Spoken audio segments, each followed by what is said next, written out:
Não existe um bom acordo com o Irã. Você está dizendo, Ruth, que isso é em um acordo que realmente fechou, desmantelou, obliterou o programa nuclear iraniano? Isso é como um acordo com Hitler, falando sobre o povo iraniano. Eles foram abandonados por Obama, e se Trump fizer o mesmo, ele não será melhor do que Obama.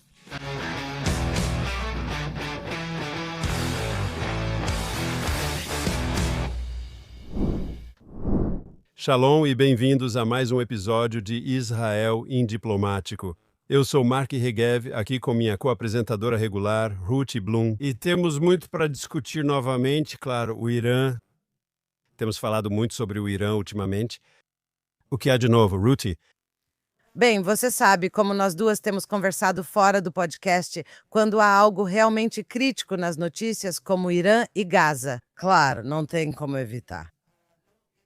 O fato é que esse é o assunto principal e certamente é o tema que mais preocupa os israelenses, além de questões internas, política interna mesmo. E eu acho que hoje o que queremos fazer é abordar por um ângulo diferente, e é nisso que eu acredito. Se todos tentam entender o que se passa na cabeça do presidente Trump, acho isso ridículo. Como saber o que alguém pensa? Só sabemos pelo comportamento dele, eu acredito. Foi ontem que o presidente Trump respondeu às perguntas dos repórteres, e aqui está o que ele disse sobre o Irã. Sabe, temos uma força tremenda indo para lá, assim como fizemos na Venezuela, até maior, e eles estarão lá em breve. Gostaria de ver um acordo negociado. Não sei se isso será agora. Estamos conversando com eles e com o Irã. Se resolvermos algo, ótimo. Se não, paciência. Provavelmente coisas ruins vão acontecer? Coisas ruins vão acontecer, provavelmente. Ok, Mark, o que você acha dessa declaração do presidente Trump? Bem, como você sabe, Ruth, desde que me aposentei do corpo diplomático, dou aulas de relações internacionais em uma universidade em Israel.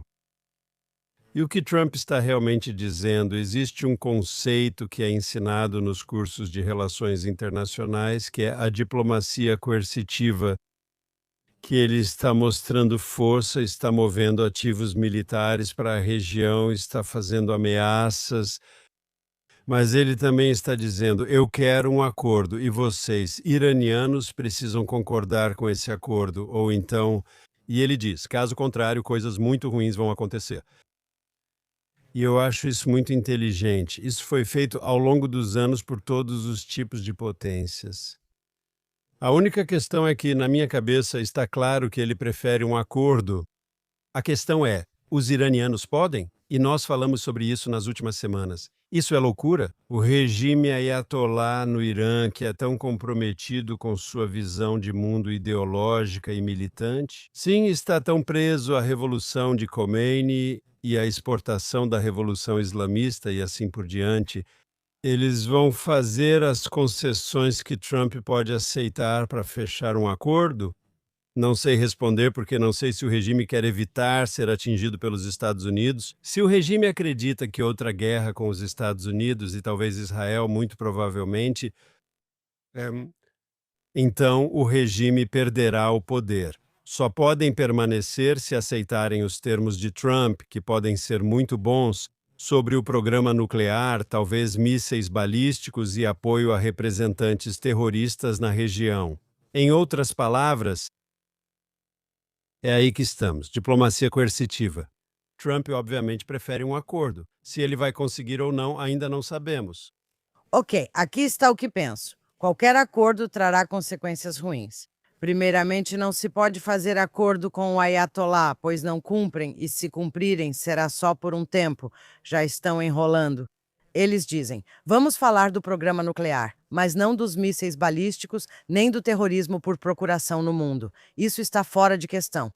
Eles já estão mudando o local das chamadas negociações que deveriam acontecer na sexta-feira. Era para ser na Turquia, outro regime maligno, e eles querem mudar para Omã e ter menos participantes. Mas aqui está a questão. Não existe um bom acordo com eles. Irã, e o primeiro-ministro Netanyahu disse isso ao enviado dos Estados Unidos, Steve Witkoff, em Jerusalém ontem. Ele disse, não faça acordo com o Irã, não são confiáveis.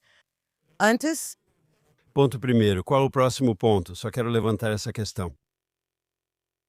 Quando Netanyahu estava discutindo com o governo Obama sobre o JCPOA, certo? Netanyahu e o governo israelense disseram na época: não somos contra acordos, mas contra acordos ruins. E esse acordo foi classificado como um acordo ruim porque permitia que os iranianos continuassem enriquecendo. Eles não precisavam desmontar as centrífugas, só armazená-las a frio e retirá-las quando quisessem. Eles continuaram a fazer pesquisas de P&D no programa nuclear deles e assim por diante.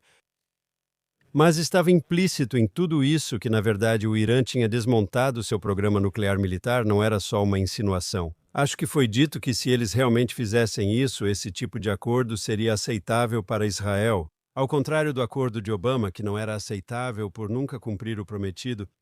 Você está dizendo, Ruth, que esse é um acordo que realmente fechou, desmantelou, obliterou o programa nuclear iraniano? Primeiro de tudo, você é.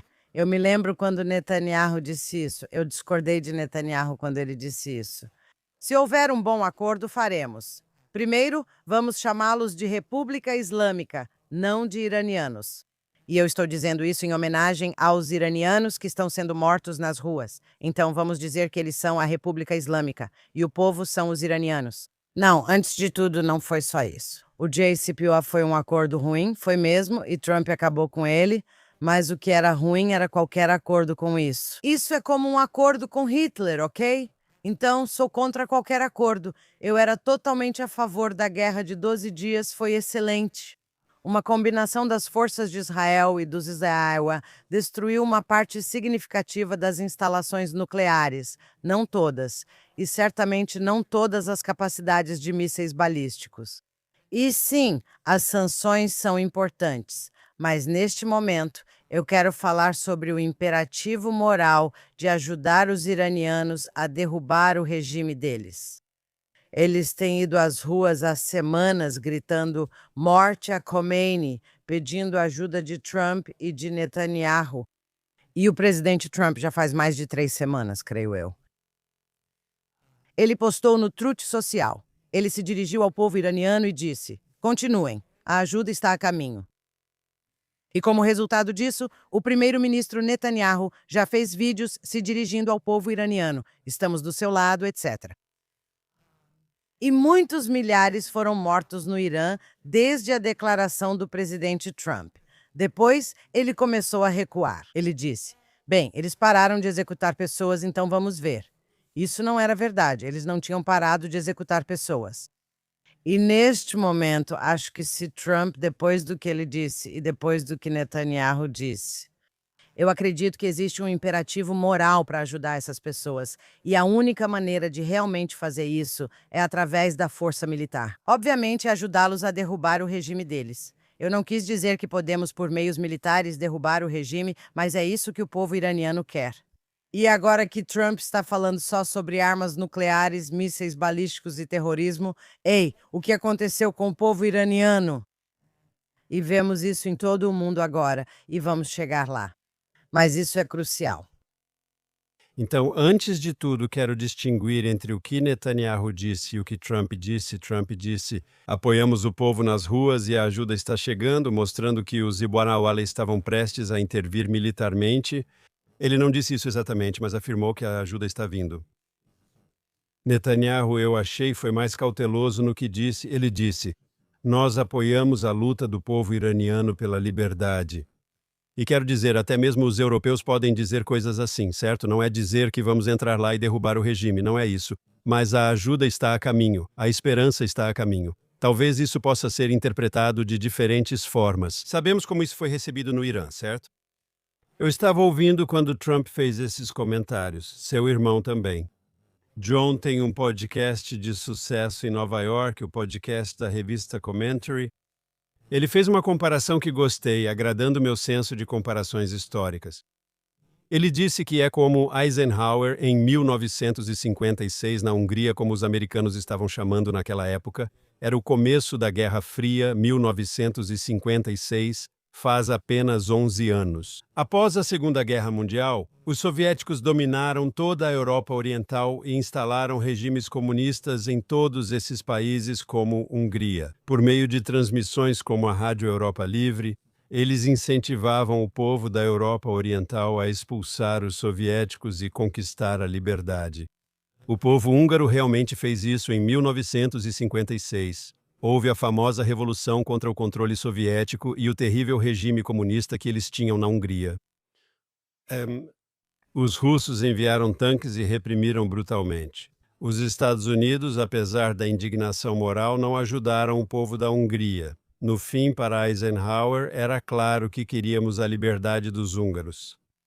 Mas a União Soviética tinha armas nucleares e eles disseram: vamos arriscar uma terceira guerra mundial, possivelmente uma guerra nuclear, com tudo o que isso implica para o povo da Hungria? E há uma semelhança com o Irã aqui. Trump, Eisenhower também disse que a Europa Oriental faz parte da esfera de influência russa, certo ou errado. E o que acontece dentro da esfera de influência deles, isso não vai ser. Se eles tentarem expandir a esfera de influência deles, nós vamos impedi-los. Conter também significa que o que já é seu pode ser mantido por enquanto, não vamos tentar ativamente. E isso também fazia parte, eu acho, da realpolitik das superpotências, por assim dizer. E eu acho que Eisenhower tomou a decisão certa. E eu diria que agora o povo iraniano merece liberdade, o povo iraniano merece um regime melhor. Um novo regime no Irã seria melhor não só para o povo iraniano, mas um regime diferente no Irã seria melhor para todos os vizinhos do Irã, seria melhor para os árabes, seria melhor para Israel, seria melhor para o mundo. Mas você entra em guerra por isso? Se você conseguir um acordo diplomaticamente e é um se, eu não tenho uma resposta. Eu não sei se o regime iraniano vai concordar com isso, mas se você conseguir um acordo que realmente encerre o programa nuclear do Irã e mude o comportamento agressivo deles, isso não está na tradição de Eisenhower de usar sua força de uma maneira muito inteligente? Primeiro de tudo, Eisenhower não é um exemplo que eu gostaria de seguir. Em primeiro lugar, em segundo lugar. Hoje vimos, depois de tudo isso, falarem que você não quer causar uma guerra nuclear no Irã e que o Irã poderia acabar com Israel. Vimos ao longo dos últimos 2 anos, e especialmente na Guerra de 12 Dias, que não foi esse o caso. Que o Irã era muito mais fraco, que a República Islâmica, era muito mais fraca do que pensávamos, e que o Ocidente, os Estados Unidos e Israel são muito mais fortes diante dessa ameaça. Primeiro ponto. Segundo ponto, não. Se houver um acordo a ser feito, ele será ruim por sua própria natureza. Fazer um acordo com a República Islâmica é ruim, então não há acordo, dizem eles. E você prefere isso a uma ação militar? Não, absolutamente não. Agora, um sinal encorajador é que, quando o presidente Trump ele disse que a ajuda está a caminho, e ele meio que parou e tem mudado sua retórica. No entanto, ele enviou porta-aviões para o Oriente Médio. Ele continua dizendo: estamos nos preparando, estamos prontos. O primeiro-ministro Netanyahu diz: estamos prontos para qualquer cenário. No entanto, o que eu não gosto do que Netanyahu disse é que ele avisou a República Islâmica: se vocês ousarem nos atacar, vão se arrepender. Em outras palavras, vocês vão se arrepender porque vamos liberar algo que vocês nunca viram antes. Algo assim. Essas não são exatamente as palavras dele. E isso me incomodou, sabe por quê? Me incomodou porque eu não gostei disso, do que ele disse. Se vocês nos atacarem, nós vamos retaliar. Eu acho que, se alguma coisa, a guerra de 7 de outubro nos ensinou isso, e a todos os aliados na região, o que aprendemos é que não é bom para nós ficarmos como patos sentados, esperando para sermos mortos, e só então ter legitimidade para retaliar. Nós sabemos qual é o plano do Irã: é hegemonia regional e global. É apagar o Estado judeu do mapa, é usar aliados para fazer exatamente isso. E, portanto, não, eu não acho que um acordo seja melhor do que uma ação militar. Então, eu quero dizer o seguinte. Tivemos uma guerra de 12 dias muito bem sucedida e o regime iraniano foi exposto como sendo muito mais fraco do que eles se apresentavam.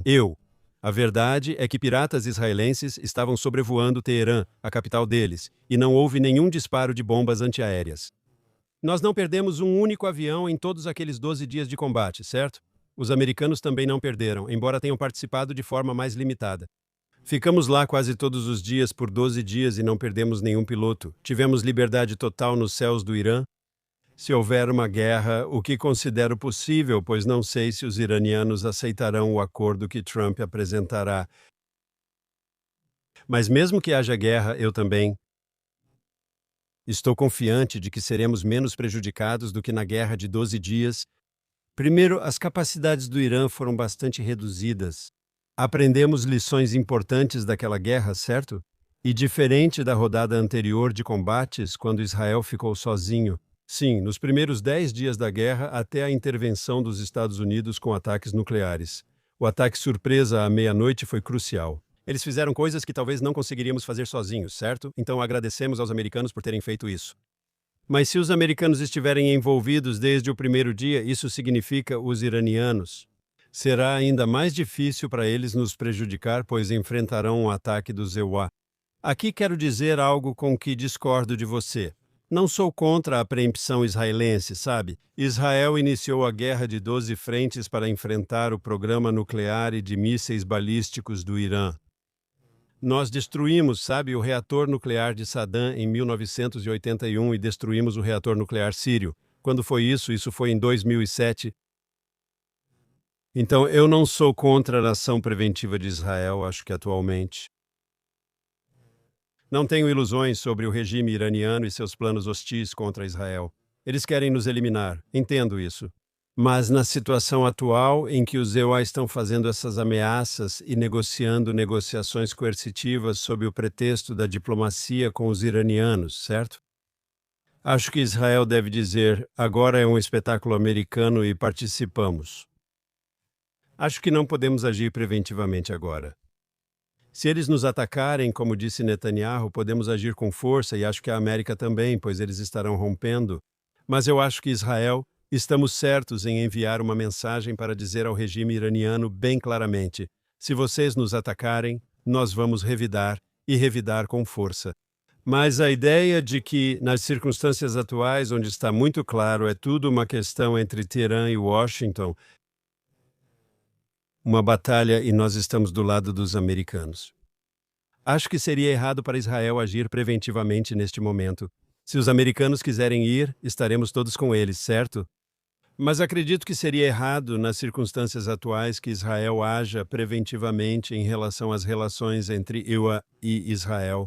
Não, acho que esse é um ponto excelente, mas basicamente eu realmente acredito que os IUA deveriam agir preventivamente, porque novamente devemos realmente rezar. Você disse, bem, não sabemos se a República Islâmica vai fazer um acordo. É melhor torcermos para que não façam, porque se fizerem, será uma mentira.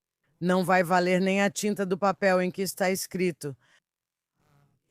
Eles podem decidir taticamente esperar até o mandato de Trump acabar e, nesse meio tempo, fortalecer todos os seus representantes terroristas e suas armas. E assim por diante, como vemos o Hamas fazendo em Gaza e em todos os outros lugares.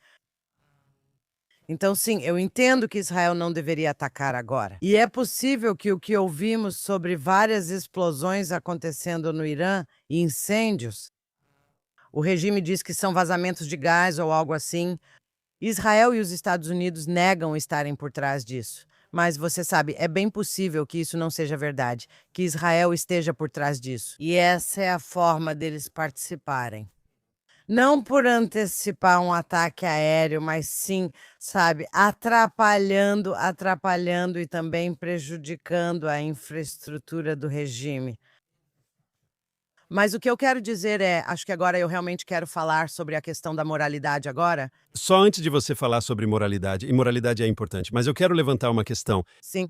Quando falamos sobre o tipo de acordo que pode estar em discussão, ok. Se os Estados Unidos aceitarem um acordo, Israel deve se posicionar publicamente e de forma enfática, como após o acordo ruim do JC. Mas mesmo que esse seja um bom acordo, temos que dizer que o acordo não vincula Israel. Se sentirmos ameaça à nossa segurança, vamos agir. Isso é importante para um país soberano, certo? Acho que precisamos dizer isso.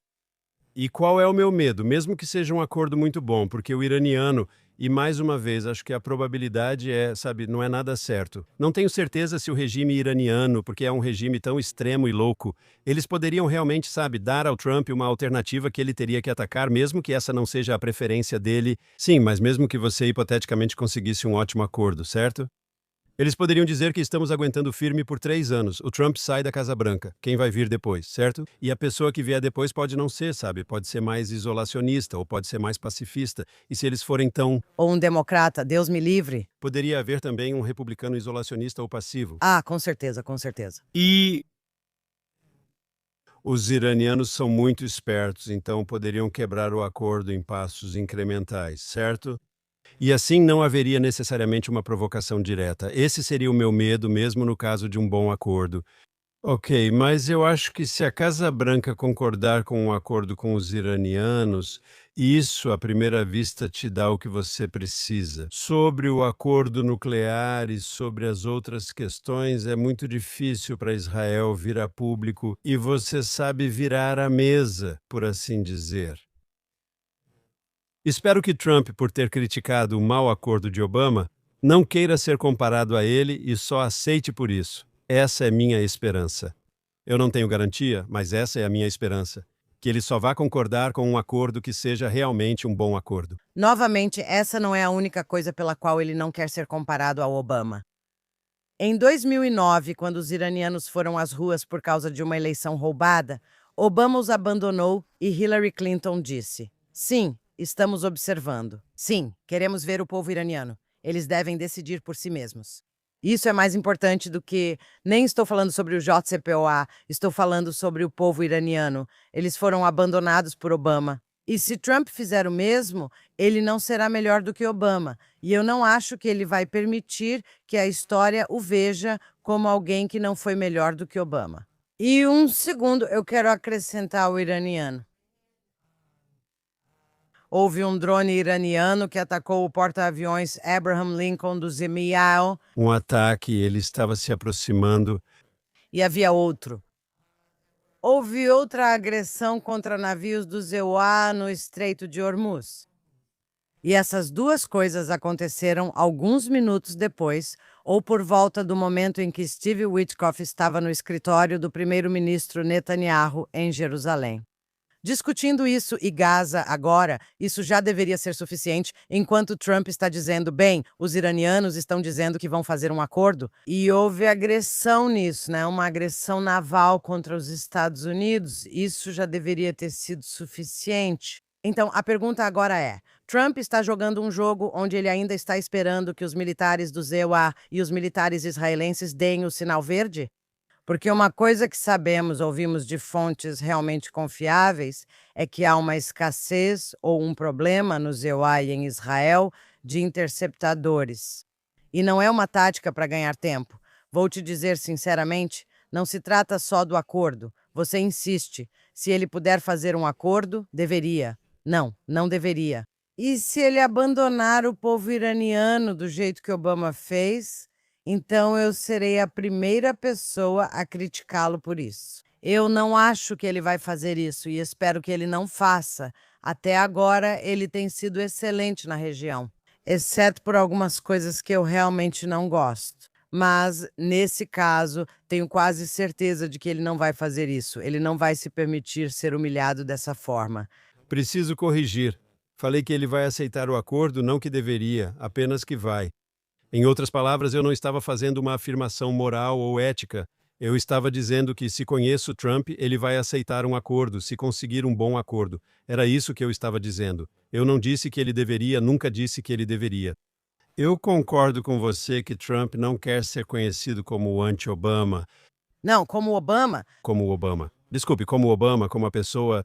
Sabe, ele se construiu como anti-Obama, certo? Eu sou o cara que estava disposto a usar força. Eu sou América em primeiro lugar, eu defendo o poder americano. Não temos usar força quando necessário, certo? Mas ele também, ao mesmo tempo, e já dissemos isso antes no nosso podcast, ele também não é o George W. Bush. Ele é contra a construção de nações, ele é contra a guerra total. Ele gosta que as guerras dele sejam curtas e rápidas, como foi no Martelo da Meia-Noite, como foi na Venezuela. Ele não quer tropas em solo. Ele foi muito crítico às guerras dos Iliquas no Afeganistão e no Iraque, muito crítico ao seu antecessor republicano nesse sentido e assim por diante. Então, eu acho que o legado de Trump é algo que não é Obama, mas também não é George W. E eu acho que isso é o interessante de observar, mas eu tenho fugido do lado ético. Você quer ter uma discussão moral sobre nossa obrigação com o povo iraniano e sua luta pela democracia. Não, não, não, espera um segundo. Eu não quero usar a palavra democracia, construção de nação ou qualquer outra coisa. Estou falando sobre assassinato em massa sendo cometido ah, por islamistas. Certo, e isso precisa acabar, tem que ser interrompido. E especialmente porque o presidente Trump prometeu ajudar o povo. Eu não falei sobre democracia. Eu não faço ideia, mas vou te dizer o que Trump tem em comum com todos os presidentes anteriores do EUA. E é uma doença ocidental no geral. Ou você poderia dizer que é saudável que o Ocidente não pense assim, mas isso realmente está saindo do controle. E isso é não entender o poder da ideologia religiosa, especialmente a ideologia religiosa islamista. E essa ideia, e isso é relevante para Gaza e relevante para Witkoff e Kushner. A ideia é que tudo o que as pessoas querem, e por isso você mencionou George W. Bush, veio de um bom lugar. Todas as pessoas só querem viver em liberdade, ter eleições livres e ter democracia.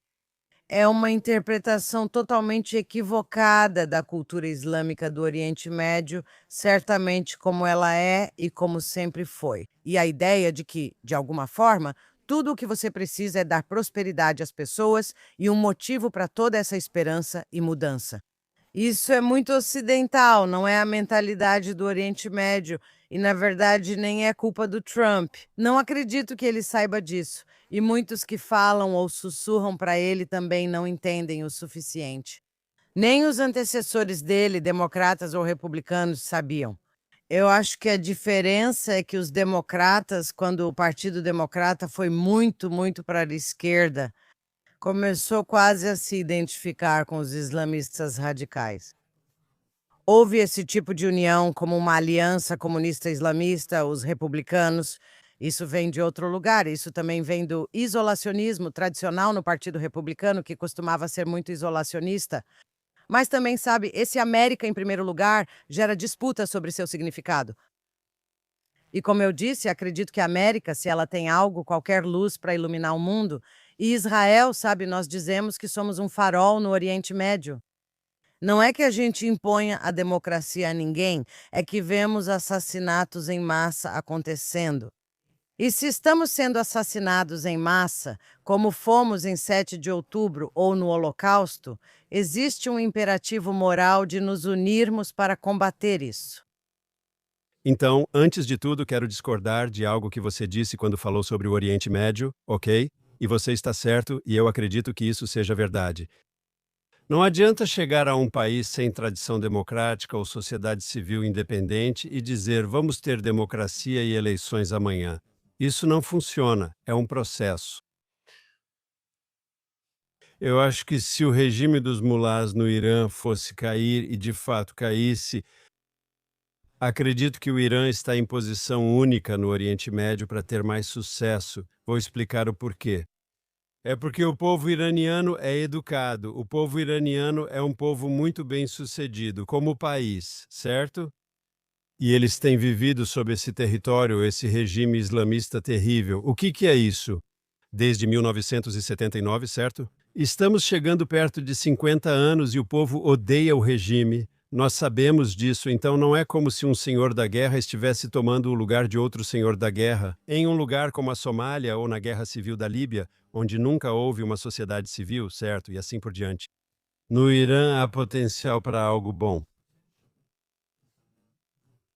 Vai virar uma democracia ocidental imediatamente? Eu não sei, mas acho que o povo iraniano merece algo melhor e acredito que eles têm capacidade para isso. E mais uma vez aqui, acho que os americanos foram muito claros no final das contas, e Netanyahu também disse isso. Em Israel, a mudança de regime cabe ao povo iraniano, são eles que devem fazê-la. Você traz outra questão sobre como parar massacres, certo? E aqui eu acho que o regime iraniano, do seu ponto de vista, tem sido muito esperto. Porque não há dúvida, houve grandes massacres entre os dias 7 e 9 de janeiro, certo? Eles realmente eliminaram e massacraram pessoas, mas há diferentes números e não se sabe em quais acreditar. Mas é claro que milhares, se não dezenas de milhares de iranianos foram assassinados nesses protestos pelo regime, pelos capangas do regime e assim por diante. Mas também parece que todos os vídeos que temos visto ultimamente são vídeos predominantemente daquele período, que não puderam ser divulgados durante aquele período por causa do apagão da internet. E a pergunta é, qual é a situação hoje no Irã? E pelo que eu entendo, por causa da repressão do regime contra os protestos, todo mundo sabe pessoas que foram mortas, todo mundo conhece alguém. Na verdade, ele está quieto no Irã hoje. Então, se as mortes pararam por causa das atrocidades cometidas pelo regime, isso trouxe essa calmaria, talvez só temporariamente. Você pode dizer que estamos entrando agora para salvar pessoas inocentes? Com certeza, porque se diminuiu e nós não sabemos ao certo, porque, como você mencionou, há relatos contraditórios. Embora todos os relatos digam que eles estão sendo mortos, até mesmo em hospitais, pessoas feridas, há guardas revolucionários subindo e atirando em pessoas feridas nos hospitais. Ouvimos relatos de médicos afirmando isso, então não sabemos exatamente. Mas com certeza, porque se acalmou um pouco, é por medo, porque qualquer um que ficou em casa, sabe? Imagine que você tem adolescentes em casa. Você diz para eles que não vão sair para a rua, que vão ser mortos. Então, se as coisas se acalmaram, esse é o único motivo. E não, sim. Eu disse isso. Sim, não, mas quero dizer, você disse, então seria o momento de atacar? Sim. O regime deixou muito claro quais são suas intenções, que às vezes diz uma coisa e diz outra ao mesmo tempo. Sabemos quais são suas intenções. Nunca escondeu isso. Deixe-me te dizer, eu vou. Além disso, você destacou que o povo iraniano é especial, que eles são realmente muito educados, muito cultos. Isso é absolutamente verdade. Curiosamente, eles tinham uma tradição de zoroastrismo mais do que de islamismo. E eu gostaria de ressaltar que muitos deles vão te dizer: somos diferentes porque não somos árabes. Sei que não devo dizer isso porque parece racista, mas eles sempre enfatizam isso. Veja, a diáspora iraniana é muito bem-sucedida. Os iranianos afirmam: não nos coloque junto aos árabes, pois não somos árabes e temos uma cultura diferente, o que é verdade, independentemente de sua opinião sobre a cultura árabe. E, novamente, não é tudo uniforme, claro, mas eu realmente acredito na maneira. Eu acredito que os Estados Unidos tinham um imperativo moral de libertar os campos de concentração, um imperativo moral de lutar contra o mal. E isso não é, como eu disse, não é uma questão de mudança de regime, não é mudança de regime. Não estou falando sobre democracia ou reconstrução. Primeiro de tudo, o Irã não era exatamente uma democracia ocidental antes, o Shah do Irã. Aquilo não era, ele não foi eleito. E, mais ironicamente, sabe, houve uma reação contra o Shah, porque ele, antes de tudo, criou as prisões mais assustadoras. A prisão de Evin foi sob o Shah. O Shah também adorava luxo e gastava muito dinheiro consigo mesmo e com seu palácio, enquanto o povo iraniano ressentia isso, ele também. Mas ele amava Hollywood, amava os Estados Unidos, gostava de Israel. Ele estava à beira de reformas graduais, e foi aí que os radicais se infiltraram nas brechas.